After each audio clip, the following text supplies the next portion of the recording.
till you're blue in the face. You can recruit till Jesus comes back. You're not going to get a result because the seed needs soil. Reggie Brock. My God, it's been 3 years. But you know what? Look at here. I'm still handsome as I was going to say, we got to take a minute to just admire this work of art. Yeah. God, I mean, I want to take me home. Whoever you pray to, just pray at some point you look as good as that, all right? Good to see you, boy. Pleasure to have you. I'm glad you came. Before we get started, welcome to another episode of the Mission Control Podcast, brought to you by your boy Mike Stearns, Ascend Digital Agency. There you go. And the team at Roofer. So shout out to the team at Roofer if you need instant roof quotes, roof measurements, cleaning proceeding proposals, which will give your prospects no choice but to buy. Talk to good people. You want a CRM? I mean, one-stop shop. Click the link in the description. You'll be happy that you did. Right. Yes, sir.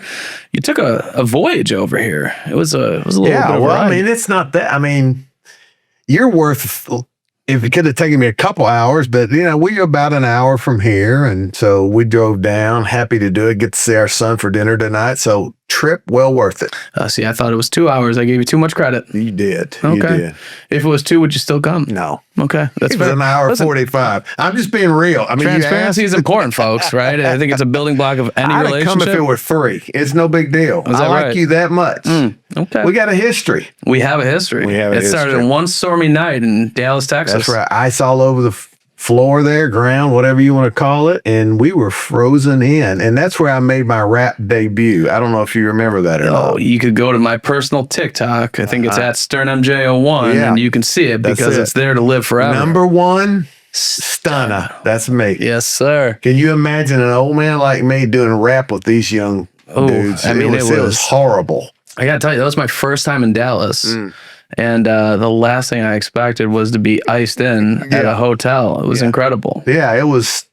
But that time of the year is usually the time they get it. And I just got back from SRC and they had a little bit of weather, but it's always in that like mid-January, early February, you're going to get blasted. And we just happened to be there that year that they got the worst storm they had in several years, just with ice in particular. Yeah, I thought they were being dramatic, but then I walked outside and it was a continuous piece of ice we walked like a half mile to go get something to eat, and it was just one you could ice skate. Yeah, and I don't know if you remember that restaurant there, and by lunch the second day, they had no food. Yeah, I remember. Now, thank goodness for roofers, there was plenty to drink. So, yes, sir. You know, shout out to all my roofers. Yeah. So, what have you been up to? It's been a minute. Yeah, so I left Beacon about 2.5, 3 years ago, and just really, this is a season of my life. I wanted to do something that I built. Like I enjoyed, had a great experience with them, and loved my time there. But, you know, at this time in my life, there were some things in me that I wanted to get out of me. And, you know, so I just chose, okay, let's build something for the first time in my life that I can pour myself into for this last quarter of my life. And that's kind of what we've been doing. And what is it? So I built a little company called Propel, and it's I think it's really the first of its kind, a cultural operating system that's designed to do just 3 simple things. The first thing, and I see this happening in businesses everywhere, not just roofing, in any business, is we are obsessed with KPIs and dashboards. The problem is that's all history lessons. So when you see a KPI on a dashboard, it is telling you what has happened. What if you had a tool that could predict earlier before the damage showed up on the dashboard? If you saw something coming, I don't know. I mean, I'm sure you've felt this at times with somebody, like something was off, but you just couldn't put your finger on it with somebody. So I've been able to build a tool that helps to extract that data earlier, and it particularly around the way people think and feel that affects the way they perform, and just bring it to the surface, and it begins to explain more hopefully earlier, so that damage does not create by the time it shows up in your KPI and dashboard. So it's an early detection. A part of it is an early detection system. Now, why is it significant? Most people don't care about the way you think or feel, and that's the mistake. Forbes and a bunch of other high smart research people figured this out, that up to 90% of the way you show up every day and perform is based upon the way you're thinking and feeling. And we don't measure it. What kind of sense does that make? And the reason we haven't before is because we have never had the ability to do it. And so I've been able to pull a couple of tools that help me extract that data. The biggest thing is, and I tell owners this all the time, I'm going to know your people better than you do in 30 days. Because they talk to me, they tell me, I create this space to where they can have conversations around these performance lags.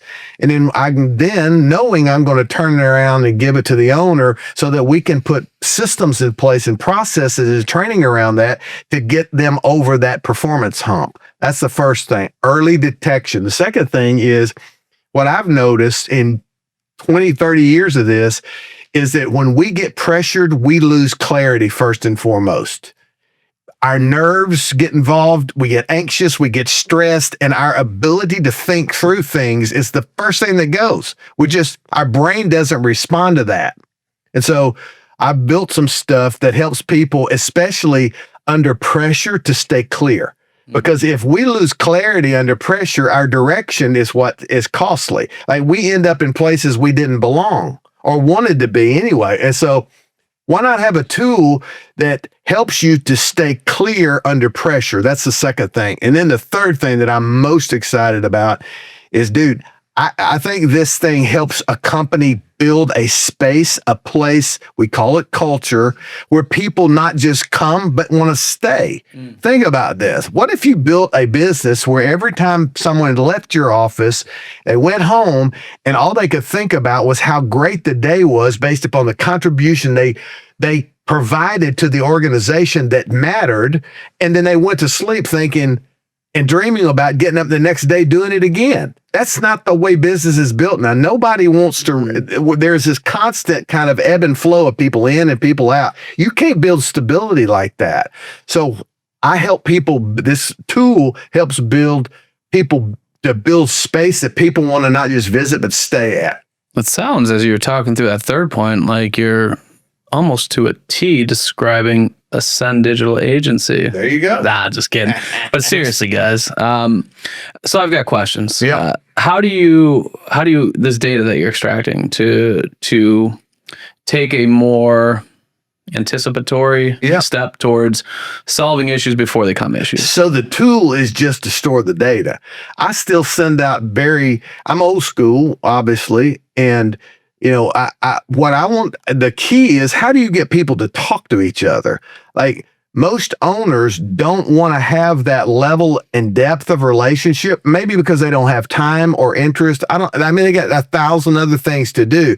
But when we don't understand why people show up and why they're failing at a very rudimentary level, like because I'm not feeling, I'm going through a divorce, I've got some challenges financially, I'm mentally just stressed and strained, that doesn't show up on dashboards. And so I don't know if you call it a gift, I don't know what it is, but I have this ability to get people to open up and to speak freely as long as they feel they're not going to be judged by it. And everything that I've baited for the last 2 years is that, how do you open up without fear that there's going to be repercussions?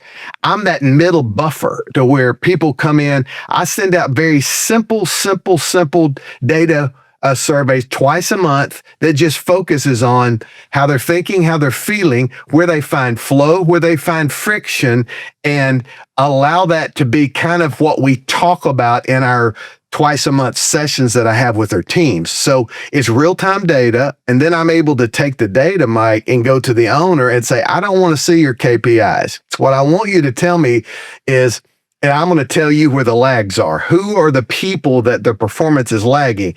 And I can take my data, I call them emotional KPIs, and I can set it and give it to you, the owner, and go like, lay this over Susie. That's not a good way to say that. Look at the data on top of her hard KPIs, and my data is going to show you why the lag is there, because it shows up. And so rather than you saying Susie's just lazy or got a bad attitude, I'm giving you data that's going to clarify the lag. Who wouldn't want that? Like, if you're able to see stuff coming, like, and you're able to anticipate some pivots that need to be made and offer those to those, then what we've done is we've eliminated a lot of the damage that would have come had we left it alone. in every other part of life, we find early detection as the key to survival. Why not this? So if you can get people talking, being vulnerable, I have to work with owners to go like, y'all need to calm down, because all you're doing is you're basing decisions on performance strictly on hard KPIs. You're missing this element. So now let's look at this element. How do we tie it into the hard data and then create a fixed path for people to be able to have time to work through it and walk through it, talk to people about it. This ain't therapy. This ain't counseling. What it is just awareness that, hey, I have some challenges. I need to work through them, and I'm in the place, in the space that's been created to do that. That's a sticky culture. Sounds to me like Susie's got to get her shit together. Yeah. Sometimes that's the case. Sometimes that's the case. Is it qualitative just based on the conversations that you're having, or are there certain quantitative metrics associated with it? Like, hey, on a level of 1 being you hate it here, 10 you love it here. Where do you stand? And it's really not. I think there are two different issues. I think number one is the data is going to reflect how they are in this environment now, right? It's not really judging the environment as much as it's judging how they fit into the environment, how they feel about the environment, what has caused the things that you're seeing in behavior, right? Now, I work with owners on the other side and go like, and my grandpa told me this story and I'll never forget it. I think it's really important even to this conversation. My grandfather was a farmer. He did some other things, but he grew this massive garden every year. And in my summers, I went and worked the garden. And I would get there, and he had probably an acre, 8.5 of garden. And we always had more than our family and our extended family could ever eat, ever. I mean, it was like crazy. Out of this garden came all that great vegetables.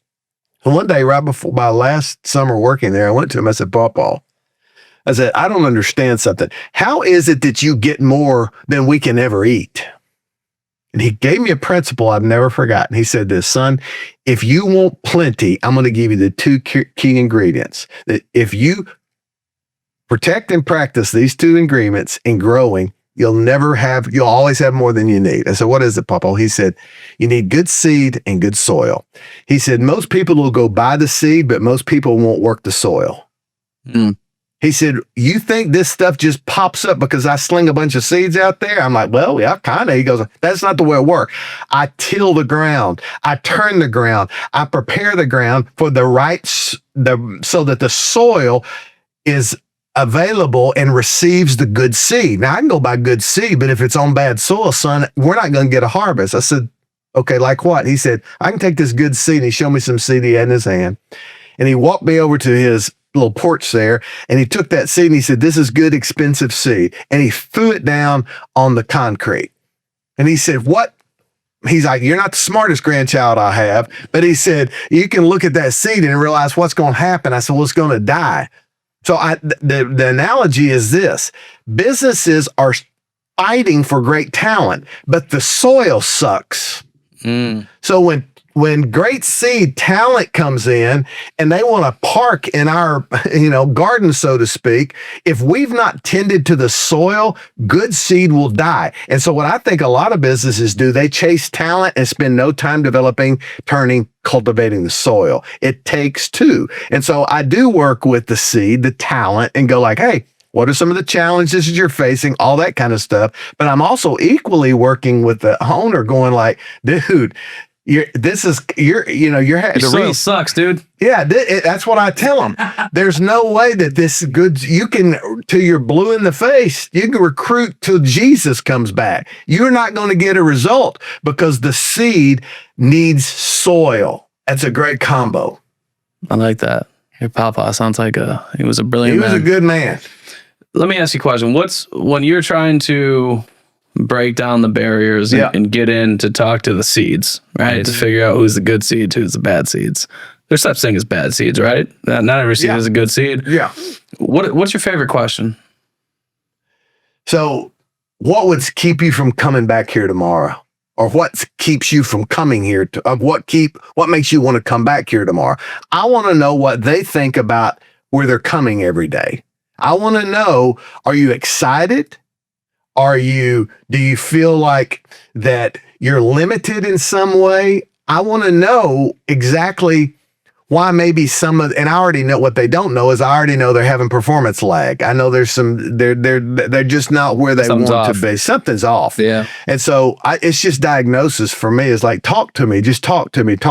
And I ask them questions that just kind of uncover what they're feeling and thinking as a starting point. I do the same thing with the owner. Like, why do you think you're constantly turning people over?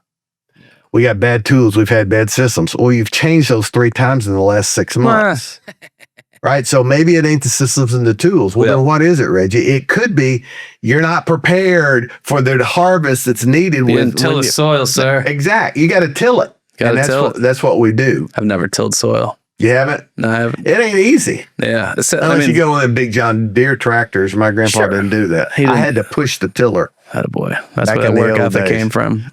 So you brought up a good point. How do you go from some guy named Reggie that my boss hired and a stranger in the room to me confiding in you and without fear of retaliation? Because I'll tell you what, I've worked at companies, they send out their surveys and I'm like, nice try, Diddy. Yeah. Like I ain't taking the bait. I'm not going to be honest with you. I could tell you all the reasons why I fucking hate it here, but it ain't going to happen. Yeah. Because I'm going to be fired. Yeah.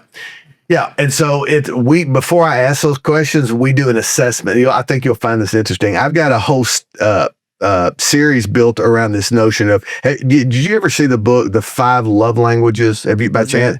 So I read that book and I saw it again not long ago, and it dawned on me there is a language barrier inside of our business that we have to address. And what I mean by that is you can say, for example, my wife is more about my acts of service and she is gifts. So if you've read that book, that'll make Bring sense. her the Starbucks. Is that an act of service? Kind of. You're right. I thought of you. Hey. So what she would like is me to wash dishes as opposed to buy her roses. She's in the studio, by the way. Just so you she guys is know. in the studio. And so, and if I don't know that, I just keep buying her roses and she's not happy with the roses because I'm not doing what she needs. Her language of love is gifts of service or acts of service.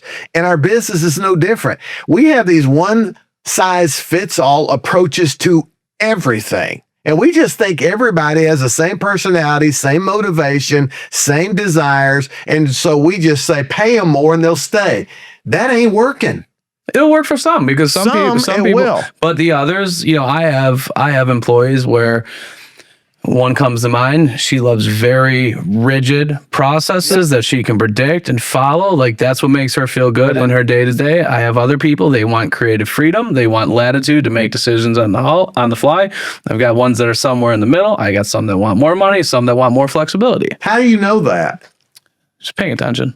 Conversations. You understand your people. Yeah. And so what we do is we hire these people and bring them in and we hire them for a role, but we don't understand how they show up. So the first thing I focus on, and I have a tool that I use, it's what we call a why assessment. And that why assessment is what motivates you. I don't care what you do and how you do it. I want to know why you do it. And what we have found through a bunch of scientific research and now practical application is when I know your why and I can serve you in that why, I'm going to get out of you more than I can require of you. Because you will want to get up every day. So the way I communicate with you is based upon your why. So we do an early assessment of everybody. And so what I'll do, this is the funnest thing I do. I'll do an assessment of the entire team. And then I bring the assessment takes 5 minutes. And then they get the results back and it identifies there are 9 specific whys that govern all of the way how we're wired. And we all have all of them in them, but there's usually 3 of them that are priority. So I'll sit down on that team meeting, get everybody together, and I have all their names on the board with their why. And I will show them the peril that happens when certain whys cross paths. I don't know any of them. I just have seen their name and I've now seen their why. And so I'll say, hey, Mike, you're a challenger. I mean, that's the guy that comes in and he just likes to, I'm guessing here, but he just constantly likes to change. He's never satisfied with the norm. There's always a new and better way. Right. And then now you got a Connie who is right way, which means no. We're going to find the right way and we're going to stay on the right way. There is instantaneous clash. until you understand. So I go in and I go like, Mike, you and Connie, this is my prediction. You and Connie, based upon your why, are probably going to have challenging in conversations. And Mike goes, yep, we already have. Now, what I've done is I've unlocked now you understanding her in a way you didn't before and her to you. So now when your conversations happen, they look different. It's not like, okay, this is the way I am and you're because I'm it's not that at all. You're going like, okay, I want to move her forward as the owner of this company. I've got to understand that how she's wired. And if I give her, I understand how she's wired, it changed the dynamic of the interaction and relationship. Yeah. And this is what's flipped businesses upside down that I've worked with. They're starting to understand each other. We want our talent to be ultra successful. And most of these people stay so far from each other. They never have the capacity to do anything together to produce something together. It's impossible alone. We start with, what is your why? I do an assessment for everybody. I pull them all together, and then we go into, basically scheduled training to work on the areas that create more balance in the team and more willingness to work together. A little continuity. Yeah. And I mean, I don't know about you. I think I know. You played sports growing up, your life. Dude, the happiest times of my life are in teams. Yeah. And it wasn't because I was a quarterback. I was a tight end. When there's that continuity. Say again? When there's that continuity. When there is. It can be equally frustrating when there's not, right? Or when someone is on your team and isn't pulling their weight. Right. There is a lot of potential for still lack of continuity. But coaches are supposed to do this. Hey, Mike, you're our quarterback here. So on this play, you're going to take a 7-step drop, and on that last step, you're going to lean into the throw. And Reggie, who's a tight end, is going to have run a route down from 15 back to 12. The offensive tackle is going to cut block so that you have the protection in the pocket that you need, and it's boom, boom, boom. So if I run an 11 back to 8 route, and you've hit 7-step, he's couple block for you, and you throw it from a 15 to 12. Who's screwed up? Not you, me, because I ran the wrong route. So a part of coaching to create continuity is people just understanding with clarity. This is the play called. This is what I'm supposed to do. I'm going to hope Mike and support Mike does what he does, but I ain't going to be held responsible because I didn't do my job. It's funny you use that analogy because when you were explaining in advance of KPIs, being able to diagnose these issues before they become issues, I immediately went to, you got one-on-one coverage with a single high safety. You do your drop. You don't wait until the receiver is wide open because the single high safety is going to get over the top for the help. You wait till he gets the step on the guy and 20 yards out, and then you throw 40. You throw your receiver open, right? Right. It's interesting.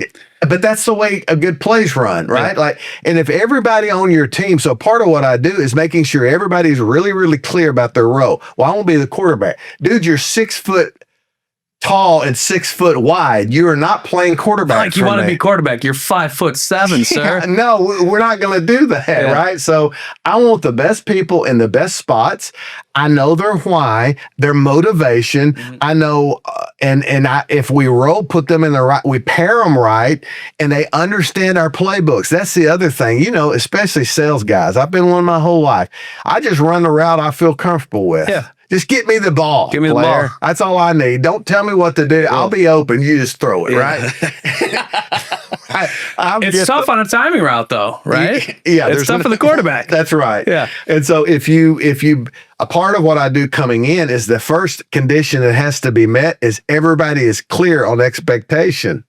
So if you're a salesperson, if you're a production pro, it's not just, okay, I sell it, you produce it. What is the continuity requirement? What is timing? Why are pictures so important? All the things that go into a successful job. The goal is let's score a touchdown. Yeah. But if we're going to score a touchdown, I got to do what I'm supposed to do. I'm going to get the right people around me to do what they're supposed to do. So ultimately we get paid. Touchdown. But if people either get squirreled up about, well, I'd rather be this guy because you lose team, we're back to talent, and everybody runs in different directions. There goes Susie with a shit attitude again. That's exactly right. And then what you as an owner do is you're constantly looking for all these recruiting sources, and we think that just more people solves our problem. It does not. Go ahead. Yeah. So in that vein of what we're talking about, I guess we kind of suss some of that. You asked me, how do I know that? We kind of suss some of that out or draw it out in the very beginning stages. So like my favorite interview question is I'll put 5 things on the board. It would be culture, money, work-life balance, upward mobility, and culture, work-life balance, money, upward mobility. Well, goddamn. Well, that's the I forget problem. the You don't fifth one. remember the fifth one. I haven't done an interview in a long time. So there's 5 of them, though, and it's rate these in order of importance, right? Where did money fall? It varies. Some people, it's number 1. Some people it's number 3 or 4. And it's, you get different answers, and oftentimes you'll notice correlation and what age group you're hiring. It's like number 1's most important because I have a ton of student loan debt. Doing the best job possible for the client's number 5, right? Some people are like, well, number 1 is doing the best job possible for the client because if I know that and I work in a good culture, I know the money's going to follow. Yep. And if the money follows upward mobility, I'll make myself an undeniable force here. And it's like, good answer. And there's not a right or a wrong answer, but it's a good way to feel people out and what's important to them so that you can understand like, hey, do they align or is there going to be an immediate clash? Like if you're coming into level 1 position and money's the most important to you and you want an exorbitant amount of money, that entitlement is going to bother me, right? Like you got to prove yourself. You don't come in and get the $250 million contract year 1 in the NBA. Well, maybe you do. I don't know. Maybe. But the Supermax contract is usually going to be that second contract after you've absolutely killed it for the first 2-3 years, right? They put a rookie cap. Like rookies make X amount in one of the leagues. I can't remember which one it is. It's the second contract that pays after you've proven yourself. Yep. I think that, but what you're saying is the chemistry required for a culture that's sticky. Yep. Like if you know these people, there ain't a right or wrong answer. I'll tell you where it changes though, when they leave. So Forbes and Harvard just did this, and you're thinking, why in the world would you read? I don't know. I just goofy with statistics. And they just came out with an article that said that right now, currently, today, right now, 47% of all working Americans are looking for their next job. Yeah. And the top reason that they're looking for their next job is where they're at. They don't feel like their contribution matters and they're not noticed. You know what? Where money was in the top, I think 8, it was number 6. Yeah. And I think what you're doing is the way it has to be done. Every individual comes in differently built. Why do we think everybody is the same? If we don't think that, Reggie, I don't think that, then why do you build your business like that? Yeah. Where everybody is the same and we just cookie cut all. So we bring in, that's the way most systems and process, and many of them have to be built like that. But when it comes to your people, they're as different as your kids. I think it's clarity, right? And this isn't me getting on my soapbox like, oh, we do all these great things to make sure that, like, believe me, we fall short all the time. And one of the opportunities that I had to improve was simply that, like the acknowledgement, right? Because you think everything's good, and then you do a performance review with somebody and they're like, yep. Like, what's your problem? Yeah. Why aren't you happy? I'm busy dealing with 100,000 things, right? And then I sit there and like this person isn't nearly as excited as I'd want them to be. And it's like, well, let's talk about it, right? And then furthermore, what can I do to be a better leader for you so that you don't never feel this way again? And like, how can we not get to this point again if the culture, if leadership is deficient, right? How can we have a conversation? Can you, tap me on the shoulder, send me a text message, shoot me an email, because we're not going to be perfect. Like that at the end of the day, like that's the reality of the situation. And that's okay. Correct. As long as, so what happens is when people start burying crap that was early could have been dealt with. That's not healthy?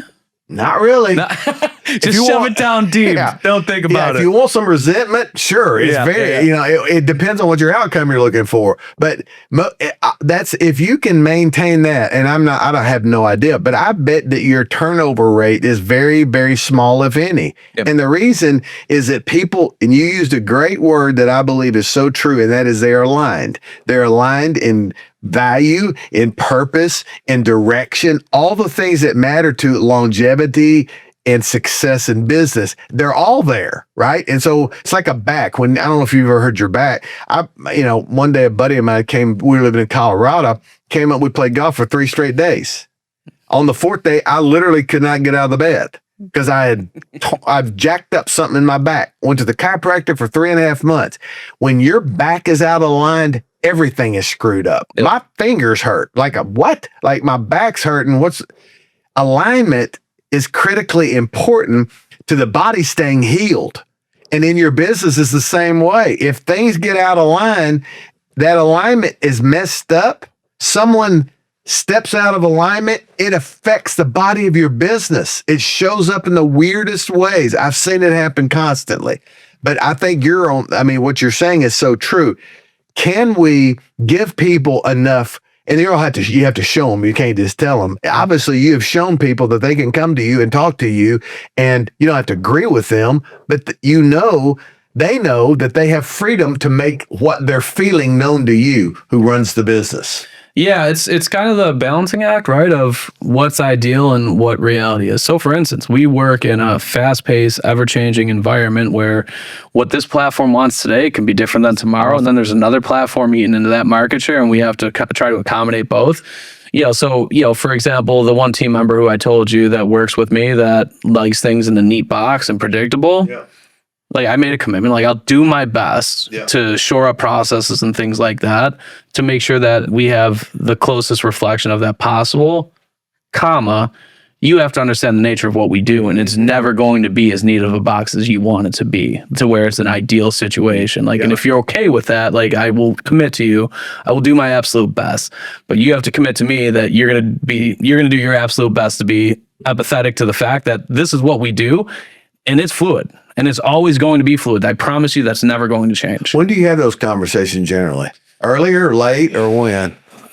As needed, like, in the interview process, like if there's a sense of that, right? Where it's like, I like rigid structure. I like I'll have that conversation because it's just like in a sales environment, I would rather underpromise and overdeliver. And even if I'm more aggressive with expectation and I think that it's going to be a better fit than it might be, I'd rather lead you to a place where it's like, you're going to envision the worst case scenario here. Then if you decide to join the team, you're probably going to be pleasantly surprised. So ask yourself this question, and anybody watching this podcast, with that kind of environment, who wouldn't want to not just join? We're real good at getting people. We can't keep them. We are. I mean, we can pull them in the door. We recruit like maniacs. Yeah. But we can't they get inside and they see a filthy house, or they see things that we've not promised. We then talk about it. They show up, and as quick as they came in the front door, they're out the back.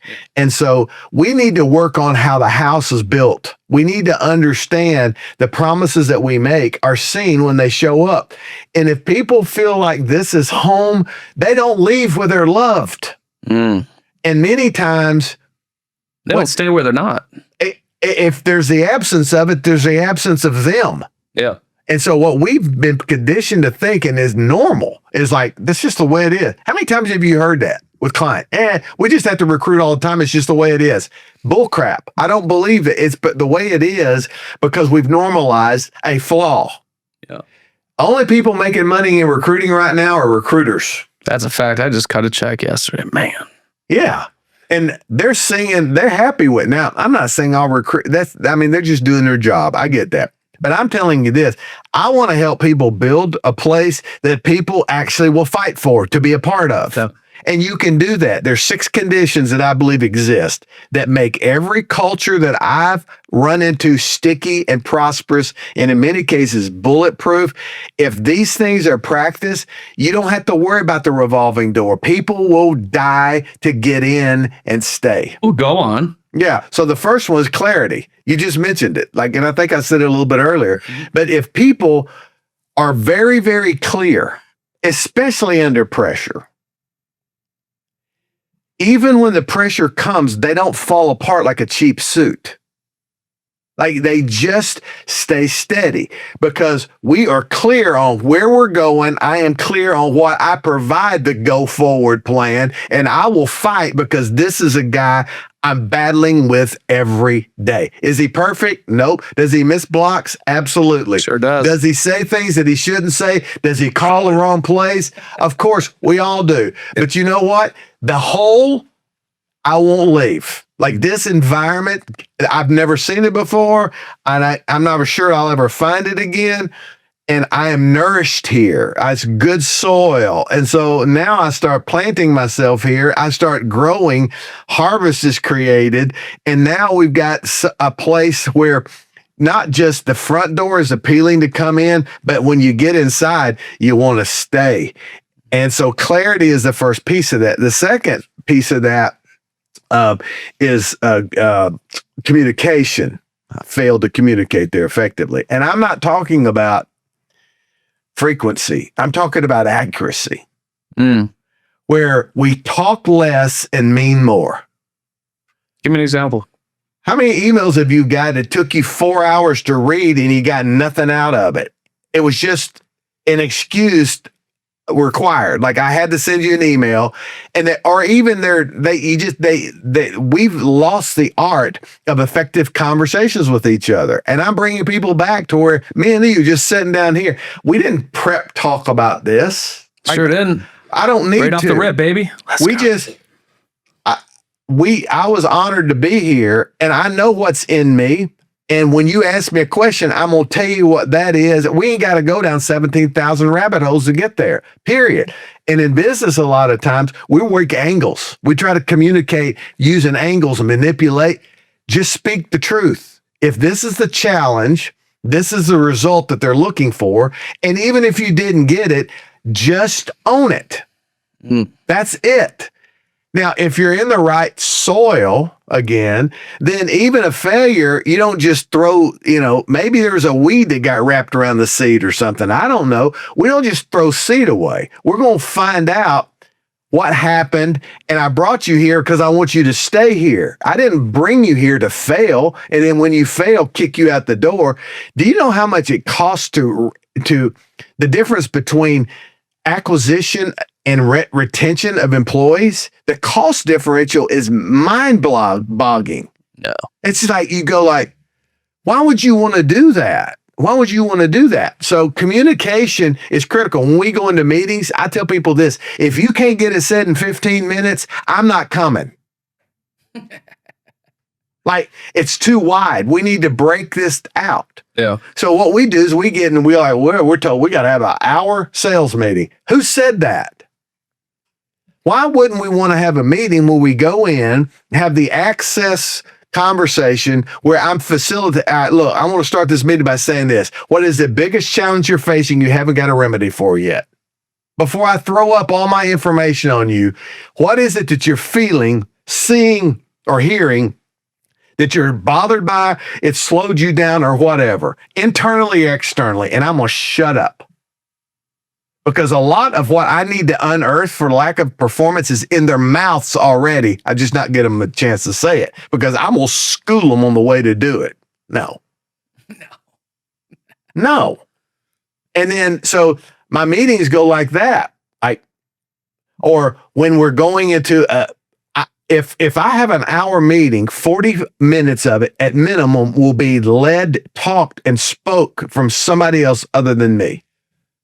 Because that peer-to-peer interaction is incredibly important to new outcome. If they're just hearing from me, and I may have good information, but people become tone deaf hearing the same stuff all the time.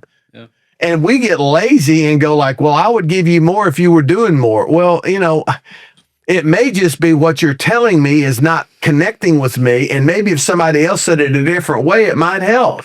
I said it a few times. It's kind of like, you teach your kids things and you teach them more things. Right. And then you try to teach them more. And then they come home and they're like, oh, look what such and such taught me. I've been trying to teach you that for 5 years. That's right. Tone deaf. They got to hear from someone else. And so we think because we have the title of trainer or owner or something like that, that gives us the license. And you do have it if you want to exhibit that. Like, if you want to dominate meetings, go ahead. No. But what I'm seeing happening is that companies are getting more and more interested in how do we communicate amongst us, not just me to you. Yeah. Not one voice, but many voices that are heard. And then what you start seeing is things come out of that you were only guessing about before. The other thing that my system does very, very well is it takes this guesswork out of decisions. You know, and if you don't, I teach you and show you how to extract it effectively. So communication is the second thing. This is my favorite one, third, chemistry. So I failed chemistry in high school, by the way. Me too. Well, I passed the class, but I failed the advanced regions, which would have given me a I don't even know higher what diploma. advanced reasons are. I missed it by 2 points. Yeah. It doesn't matter. I'm horrible. I was almost has-been. But I learned two things about chemistry. The first one is this. Everything is made of elements, basically. Like elements are just oxygen. Let's just use that one, for example. Oxygen is very, very important to us living. It's very important to us having this conversation. Watch this. Powerful element. But you know when it becomes even more powerful? Mix it with some hydrogen. So oxygen alone is enough. Like, help me breathe. But when you put the right two elements together, it produces a new life-giving source that the business needs. Now I put oxygen and hydrogen together, not 3 parts of hydrogen, 2 parts of hydrogen, right? Hydrogen alone is pretty explosive and difficult to deal with, but coupled with the right kind of other element, it produces water. Oxygen alone is a talent, but when you combine it with hydrogen, it becomes a life changer. And so in business, we got a lot of talent, a lot of talented elements, oxygen, hydrogen, all of these elements, but they never intersect. They just do their thing. Reggie, is good enough. I sold $3 million last year. Yeah, that's good. Thank you. But what's the potential that lies ahead when I cross-pollinate you with this one? And now we got two elements that are rich by themselves coming together to produce something that oxygen nor hydrogen could do by itself. Yeah. We're missing the together stuff. I've made mention of it before. It's like Power Rangers. They put together the Power Rangers and make this big machines called the Megazord, or like Captain Planet. Like you get all these different rings, and then you put it together, and it's like, oh wow! Like the sum of those individual components are far greater than that's right. You know, but however the saying goes. It's this. The sum is greater than the parts. Yeah, we don't believe that anymore because all we're hearing is you do you. That's it.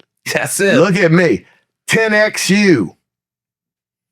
Get this silo. It's safer. Run your course. Get ambitious about you. And we just forget that we're better together if the pairing is right. So when I take these different motivations and I start pairing people together, I'm like a mad scientist, dude. Like, and I sit down with the owners, I go like, whoa, what happens if I pair this one with this one? And we allow them to start realizing that the way they're wired makes something together they can't do apart. It's explosive. And these people get fired up about showing up for each other. I'm excited to hear the next three because from the first three, they seem relatively commingled. Yeah. While they are autonomously important, there is a certain sense of, okay, so if I take a look at chemistry, communication, clarity, if somebody isn't clear about what their role is and what their responsibilities are, and there's not effective communication around that after the fact, what is the likelihood that there's chemistry between the team members who are all picking up work from a pile, just a big pile, right? Like everybody has what they're supposed to do, and then there's this big pile of work that has to be done, and no one knows who's supposed to do it, so we're all grabbing at it. And it's just not an effective way to run a business. And what happens when there's those first three, there's lack in some way. Here's what happens. There's a collision. That's number 4. We avoid collisions like we do the plague. We want to keep peace, and that is a horrible strategy. But shouldn't we, like Big Bang, right? We should all. Yeah, now I don't want 80-mile-an-hour collisions. I just want parking lot collisions. Like a little fender better? Yeah. Sunlight? I don't want that. I think that I can create collisions sometimes that keep us from having huge collisions on the interstate by showing people it's okay to differ. Like, even if we don't believe the same way about a certain subject, or we feel like maybe your way is dumb and I'll do it my way, when we're able to collide with each other, it creates something new and different. It just does. And so I go into one of the first things I do when I go into companies is I make collisions happen. I want to see how they react to each other, because most people have been like, you do you, I'll do me. Let's not get in each other's way. We ain't got to be friends. Let's just do our thing. And so collisions is a part of a healthy culture. You just don't want to create so much damage it's irreplaceable or irreparable. That makes sense. And it's ironic because the diversity of thought and perspective is what makes the world interesting. It's what makes it a beautiful place. And, I think of back in COVID, stuck at home, and there was a viral picture going around. It was this shirtless dude and he's holding up a sign. It's like, we can disagree and still be friends. Yeah. I had a beard. I remember him. Yeah, I remember it. And I think it's so hard for people to accept that sometimes for whatever reason. I don't know. Yeah, you do. Think about it. Why do you think people are so at each other right now? It's I don't know. It's a very like primal perspective. Very like, how can I put this? Yeah. He said, "Yep." I don't think social media helps. I think that's a part of it. I think too that people are just so damn selfish. Yeah. We're built in a world where only thing that matters is what I can get out of it. And it's promoted. Like, think about the industries that we've been a part of. It's all about you, dude. Like, you. And if you come here, I'm going to make for and we've just lost a sense of togetherness to where we just don't want to. And I don't know what kind of home you grew up in, but in the home I grew up in, we sit down at dinner and the tough decisions, difficult decisions, the good and bad decisions we made together. And the reason we did that was not, and I mean, my dad was always the final kind of say, like the owner of a business is. But one of the things I always appreciated about him is he cared about what I thought. Now, didn't mean it changed his mind, but he gave me room to be able to express, have a voice. And all of a sudden we got businesses where people walk in and go like, I talked to the owner yesterday, day before yesterday. Here's what he said to me. His primary motivation, his why is trust. If he gives you trust and he gets trust, y'all move mountains. I said, well, explain to me a day in your life. He's like, I said, when pressure kind of mounts. I said, how do you, and I could tell looking at him on the camera, like the Zoom call we were on, his neck started getting red. He was just getting mad. He said, this is what I do. He said, I tell everybody to get out of this room, leave me in the room, close the door behind you, and I'll come out moments before the day's over and give you the 5 next steps we're going to take to get rid of this problem. I said, what if you were on the other side of the door? You think you've just built trust with people?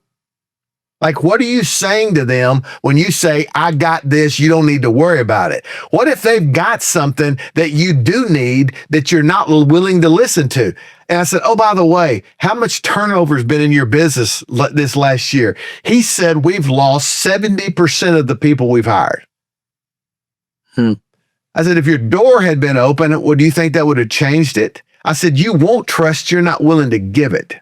These are the kind of conversations I have. How do you know if somebody watching this is fighting retention issues with employees? Like, how do you know if you're doing a poor job at hiring or you're doing a poor job at working the soil? So I think I don't think it's a hiring issue. I think it's a keeping issue. I think it's like the soil. I think we're not really, I think there's plenty of talent. We're not lacking talent. I don't think there's a lack of talent. Like, I don't think there's a lack of knowledge. I think there's a lack of understanding. Knowledge unapplied that's not understood is useless. It fills our brain, which is not, that's the way recruiting is. We can hire, you could put a sign up today and hire 100 people in the next week, probably. Well, that's also my point. People, And I can tell you from experience, my least favorite thing to do in running a business is hiring. Yeah. For me, the experience has been you talk to a lot of people, and I'm particular. I've got certain things that I want. I have certain standards I expect to be hit. And as I said, I'm not anything but transparent about that on the front end, because I don't want you walking into this and thinking, okay, it's going to be okay for you to skate in 20 minutes late, et cetera, et cetera. So, you go through a ton of different interviews. So we curate people that we bring into the company very closely. And I've met people, and I know business owners that don't do as much of that. It's like, hey, get in here. We need a body. Like, this is your job. This is your training. So obviously, the less, it's just like sales, right? The less you qualify your prospects, that's it. The less like you are to get the sale or to retain that employee. So don't you think that there's some causal or correlation between the two? Yeah, there for sure is. It takes both. But I think the biggest problem we have now is poor soil. I just don't think we as business owners till the soil enough. And so it's got hard. We've got these level expectations like, you're lucky to be here kind of approach. Right. And it's like, and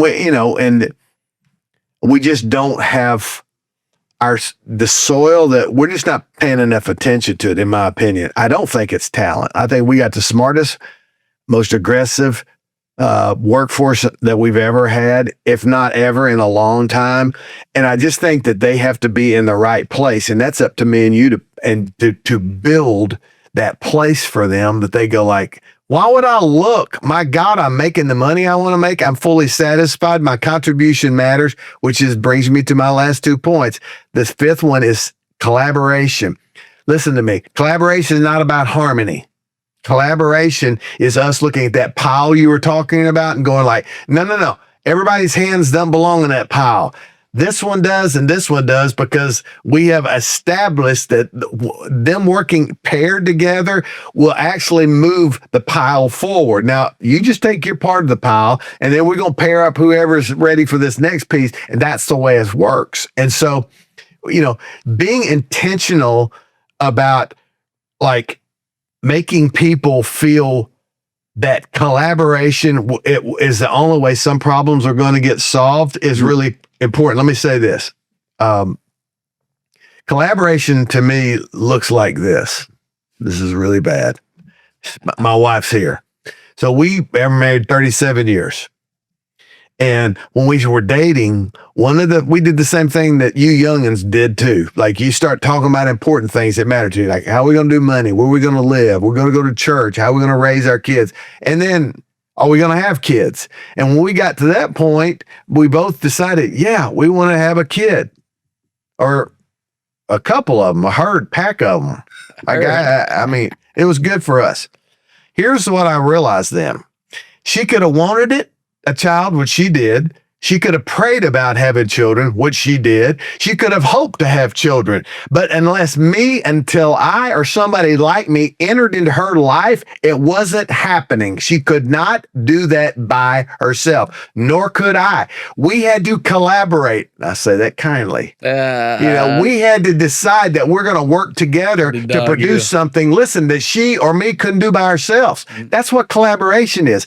What is it that needs to be done alone that can't be done alone? And that you start seeing your business like that and go like, oh my God. And it's not just go to the pile and pick something out and go to work on it. It's like, whose hands belong in here?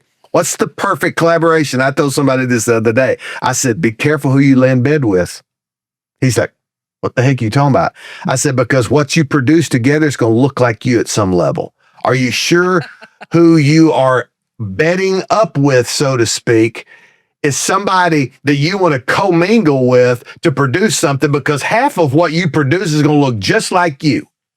And that's the way good collaborations work. So we start handpicking, like, my wife, how do we make this together so that whatever's produced has a beauty to it and a value to it that is unmistakable. And that's collaboration. And here's the final thing. No more bed talk.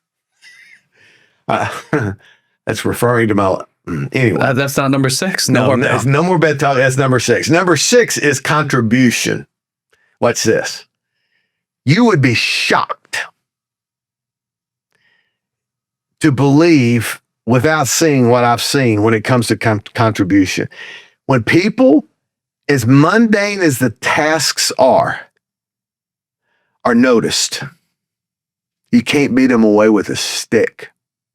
So we look at our businesses like what's important, what's not. Sales, the most important thing in the world. And listen, we don't go many places without sales. But can I tell you this? There are people sitting in offices that are fixing the messes of some of these salespeople that never get acknowledged. And do you know why they're still there? Because they haven't found the guy yet who will acknowledge them. They're going to leave. It's a matter when. It's just not if, it's just when. Yeah. So contribution is this. I'm not talking about sitting around going like, oh my, good job. Here's a jersey because you showed up. I like that. Yeah, this participation stuff is not what I'm talking about. But there are people who are concerned about their life and career and success in it that are doing mundane administrative things that are making things happen for the ultimate outcome of us getting paid and happy customers, as is that good-looking salesman right there. This guy. So what is the appropriate thank you for the offensive lineman of the team? How about this? Man, I promise you this, that scat back that we just handed the ball to that ran through that hole, if there wasn't a hole that you created, it would have never happened. We need you, thanks. Just a thank you. Yeah. And do you incentivize how do you incentivize the blockers and tacklers? We all know how contract? Yeah. How do we, yeah, that's right. But we know how to incentivize these quote unquote superstar people. Mm-hmm. But it creates resentment when the guys that are open in the hole get no acknowledgement, nothing. Like, it's just like, just do your job, big fatty. Just do your thing. Like, just create holes. Yeah. Let our stars do the thing. Contribution, when it shows up in your offensive line, your defensive line, your assistant coaches, the people handling the water feel like they're a part of the success of that. Dude, I'm telling you what, I used to have to drink out of a hose pipe. You know what that is? No. Oh, God. I would drink out of a spigot. Okay. Hose pipe is just a hose that was attached to a pipe that threw water out at us. And that's what we drank out back when I played football. And the guy that handled the hose was my favorite guy in mid-July. Sure. And I told him that. And I would say, look, and you know who always got the hose pipe first? Reggie. Yeah, that guy right there. That guy, the stunner. The stunner. Yeah. And so I knew that the people who did did things that most overlooked, if I could help them and focus on them, I never had to worry about would they be there if I really needed them. And it wasn't manipulation to me. That sounds selfish. It's just, listen, here's what I know. If I choose to serve first, I will never be lacked served. Most companies are built for you to serve me, the owner. I'm reversing that trend to where we're going in and serving each other, starting with their motivation. How do I communicate with you? And I've given you all 6. How do we collaborate based upon how you show up and how I show up? How do we have effective communication? How do we maintain clarity? And it's all built around how Mikey's wired. They say, I can call him Mikey. Y'all can't. I can't. Don't you dare. Don't you dare. He'll come at you. But the stunner shows up. He can call him. So that's the key. Here's the conditions. Here's the way we measure it. Here's the way we track it. Here's the way we watch all those things. But it all starts with what is Mike's why, his reason for showing up. And I build everything around that alignment piece. So let's say you go through this and you're working with a team. Some people, inevitably, they're just not going to be a good fit. Yeah. How do you get from the point of, okay, we're trying to implement these different facets of culture that we know will build strong fibers between the team, connective tissue. There you go. Right? To where we're all rowing in the same direction and we look like the Seahawks in the Super Bowl. Yep. Right? Versus, man, Susie, we tried everything and her attitude just sucks and it's not getting better. Yep. So here's what I found. The system weeds people as opposed to because they don't feel like they're a part of this. And it's not because we've isolated, but because the expectation has been, Susie, I need you to do this, this, this, and this. This is a way we communicate. This is a way we this is a way we, how we operate in collaborations. And Susie just decides she doesn't want to do that. My reviews look like this. Hey, Susie, let me ask you something. You happy here? No. Right. So I'm going to help you find somewhere different you need to be to find that happiness that you're looking for. We're good with that? Yeah. Why would you want to be somewhere you don't want to be? Yeah. There's plenty of places you can get, and I want to help you with that because listen, I don't want you to feel like you're unimportant here. You're important to us, but this is the way we run. This is the way, this is what aligns us. And this is what keeps this motion moving forward. And I just feel like you're not feeling that. Am I right? Or is there something that I'm missing? And she'll go, yeah, I'm not feeling it. Is there anything in specifics that I maybe can help with? Well, I just don't like doing it like that. I get it. I get it. Thank you for being honest with me. How can I help you find the spot you need to be happy for you and your family? It's a different conversation. Yeah. But if I don't know Susie and I have not like you do, I scrub Susie on the front end and help her to understand. Because here's what we do. Yes, this is your spot. You've got the resume. You've got the experience. Just join us. We don't walk through like you do. Most don't walk through them and go like, now I understand. Right? You need to understand. At times it gets raw and real around here. And I gotta be willing to grab a shovel. And if you just know this up front, because what I don't want to do is us to have a different kind of conversation 90 days from now. You feel the same way? Yeah. We're going to clear this. We're going to get really, really clear right now. Yeah. What this role looks like. Yeah, I need a salesperson, but let me tell you what my salespeople do. I'm not asking you to define the role. This is another mistake we make. Oh, you're talented. Would you come from somewhere else? Surely. Okay. Here's the role. Here's the expectation. I'm always interested in input. That's why we're talking. But at the end of the day, we're dialed in this direction. And understand, we work Saturday. I'm just using an example. We used to work Saturdays for 6 hours. Is that a problem? Yeah, I ain't working Saturdays. Great. Thanks for coming. Great. Like, I get it. Yeah. I get it. Well, we work evenings. Well, what about dinner? What about dinner? Like, you can't, like, I want you, if dinner is more important to you than this, I get it. Thanks for coming. Thanks for coming.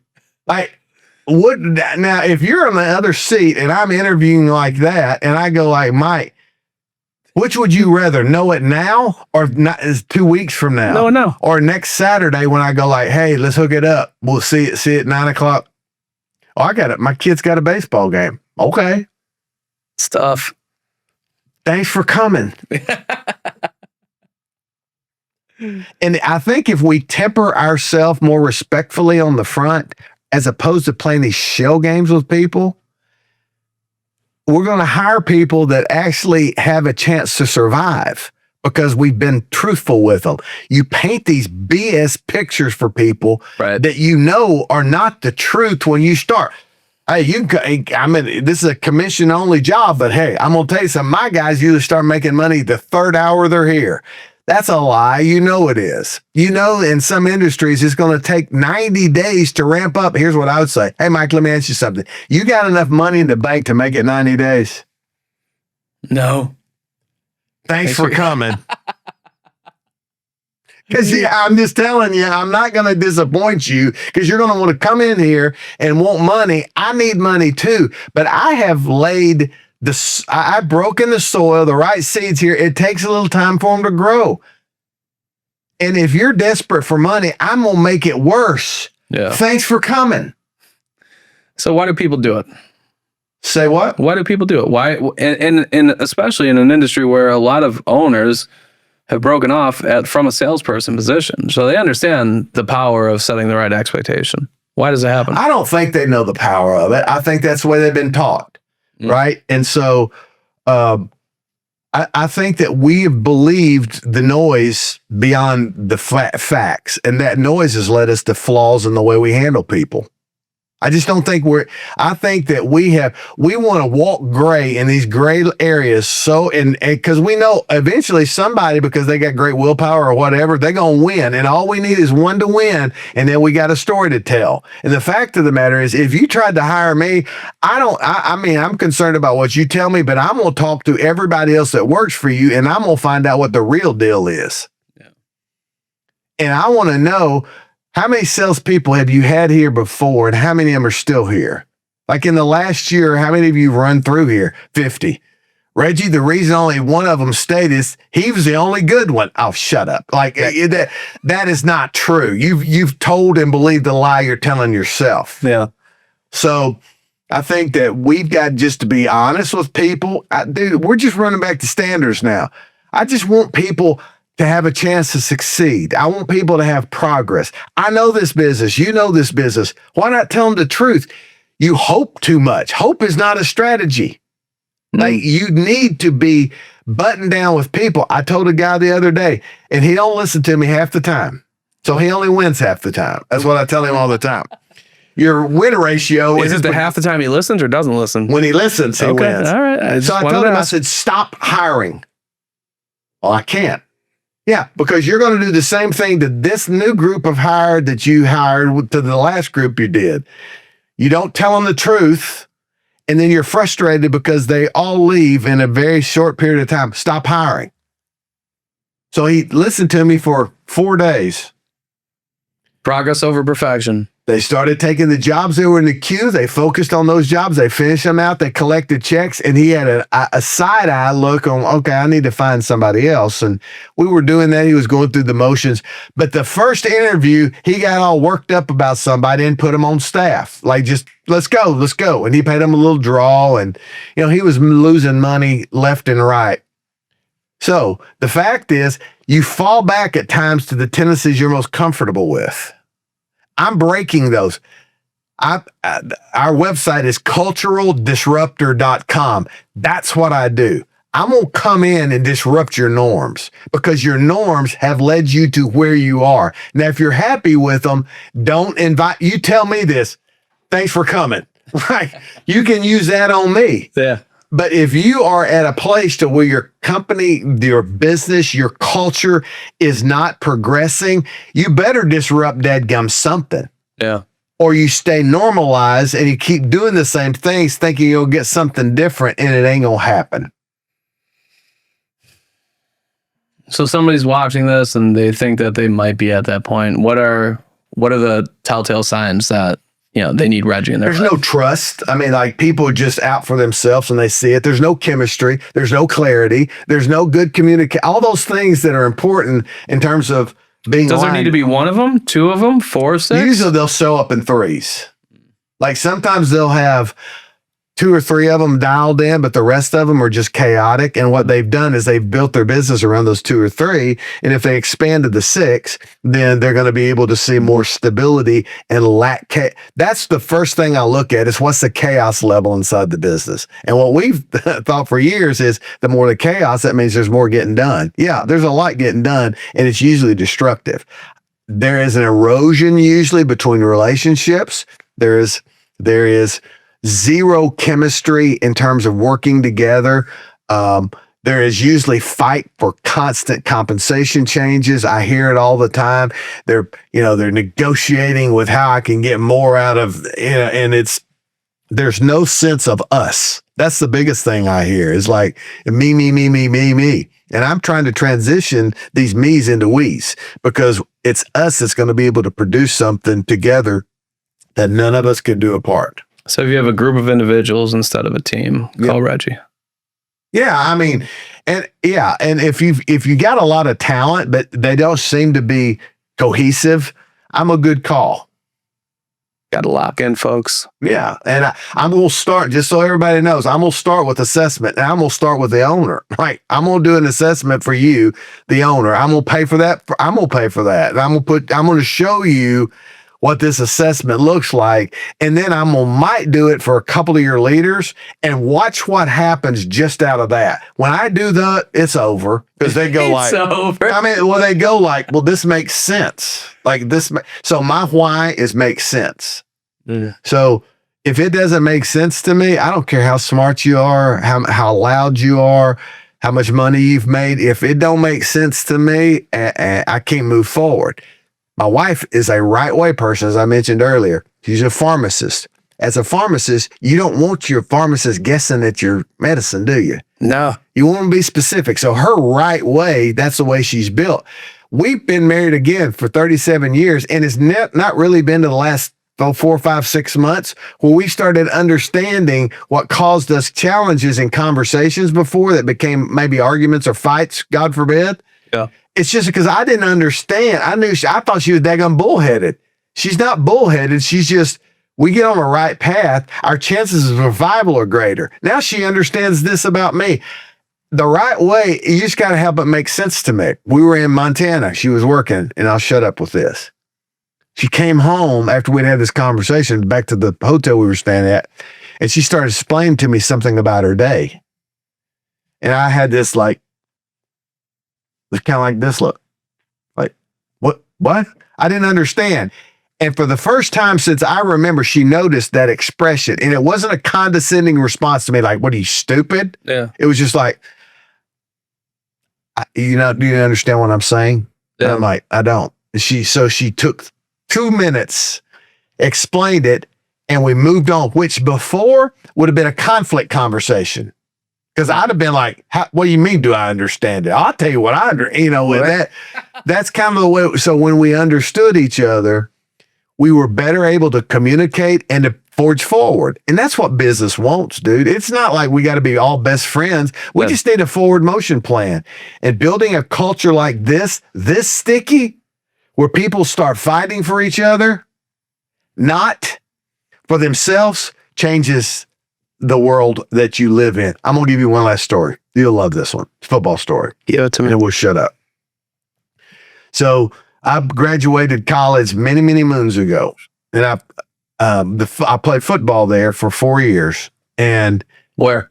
At Evangel College, Springfield, Missouri, a little small liberal arts Bible college in Missouri. And I love those guys, dude. I mean, we bled together. Everything was about, we were a team, even in the midst of a big or small college, we were just together all the time. And when my right tackle, who's still a good friend of mine today, would blow it, I didn't jump his tail. I just started thinking, how could I have helped him, compensate some way? And so after I left college, I would go into these towns speaking in places, and I would see my old buddies on the roster with me, and I could never get any of them to come eat with me. Like, just come see me. Like, yeah. So I'm like, screw y'all and all of your because they were doing these, what you call them, reunions, and I would never go to any. I'm like, oh, that's the way y'all are? Pfft, I come to your town, and now you want me to come over here and let's just all get together and lollygag around? I don't think so. Yeah. So finally, one day, the little blonde over there says to me, we have a reunion that came up 3 years ago. And she said, come on now. You need to go see these guys. Let that shit go. Let's go. Yeah. So we pack up the RV and go over there. I walk in, and my head football coach is the first one who sees me. He comes over and greets Connie, hugged her neck. He comes to me, and he put his arms around me and grabbed me and held me. And what I felt from that hug, history, time could not rob from me. I felt like we were right back in Springfield, Missouri on those hot July days. I come up and I'm shook, man. I'm shook. Team motivates emotions like nothing else. I was feeling it. So we start walking around, and now my team starts coming up. There's 30 or 40 of us there. And I can remember moments that we were together and fighting stuff and disagreements, but it brought joy to me. And the thing that really, I told Connie, I said, look around this room. She looks around this room. I said, now you realize how lucky you are. I said, you got the pick of the litter right now, right?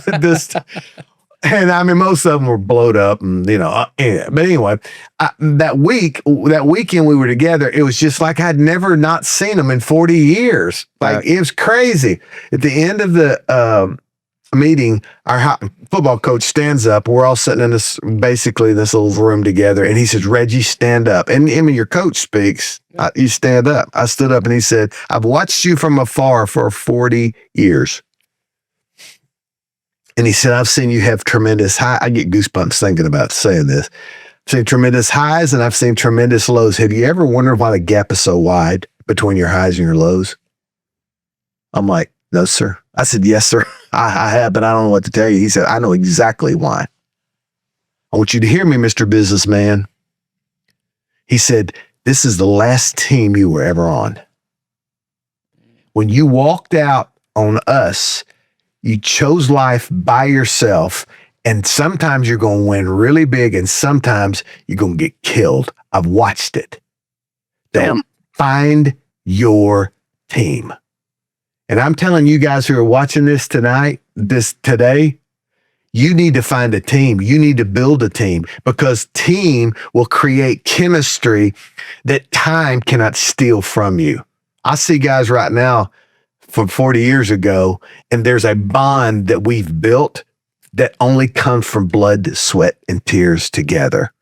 And I'm telling you, there are wins ahead for you people out there who are serious enough about building a culture that's sticky enough to keep people, that you need to find help, and it's available, and you can start with me. How do people reach out to you, Reggie? Yeah. So I'm pretty easy to find on social media. Reggie Brock. Our web, you can reach me. It's real easy at Reggie at culturaldisruptor.com. Easy to find me. And you just reach out. And, one of the things I'm offering any of your listeners today is if they want to do an assessment just to kind of get things started, I'll pay for it. I'll give it to them, take them 5 minutes, and we can start from there. But you have to tell me, if you email me or reach out to me, that you heard me on this podcast. I'll do you one better. We'll put a link down in the description with a tracking parameter on it, and you'll know they came from the show. Yeah. So I'm Christian, make sure you put the link in the description. Yeah, Christian, do that. Christian's great. He always does it. If you don't, I'm gonna hunt you down, Christian. Oh, snap. You don't want that smoke. Yeah, no. Well, I'm incredibly grateful for you coming and imparting this wisdom upon us. This has been great. Man, I this sounds stupid, but I appreciate you. You had me once, and having me the second time says a lot, so I'm grateful that we've made, even from a distance. I told my wife, Connie, coming down here, I'm like, I like this guy when I met him, and it was under a really weird circumstance and situation. But we had some time together, and that time I still remember, and I'm grateful for that. You were always kind to me and generous to me. And, actually one time you reached out and said, "How can I help?" Like you weren't trying to sell me anything. It was just like, "Hey, I love what you say. How can I help?" kind of deal. And so this is the real deal. And I know you are, and I appreciate that. And to be on this podcast with you is really an honor, and I appreciate you giving me this chance, because I'm telling you something, I'm creating something now that's going to live way past me. And if I can get people to hear this and respond to this, their life's going to change as well. And so for you giving me that opportunity, Mike, I'm very thankful. Oh, and I'm thankful for you for taking the drive, even if it wasn't 2 hours and it was only an hour and 45. Or no, close enough. It's close enough. Yes, thank you. Always want to help. I appreciate the kind words as well. And thank you for tuning in. Yeah. Without y'all, there's no reason to do this, right? Nice. And shout out to the team at Roofer one more time. It's gonna be a bunch of links down in the description. Mash them all. Go talk to Reggie. Get your free assessment. Talk to Roofer. Get your business upgraded. And you know what? Hey. Special offer for this show only. If you want to call me, you can call me too. Christian, don't put my phone number in. Don't put his phone number. No, just DM me on Facebook or MySpace or something, man. We out of here. 4, 3, 2, 1, 0.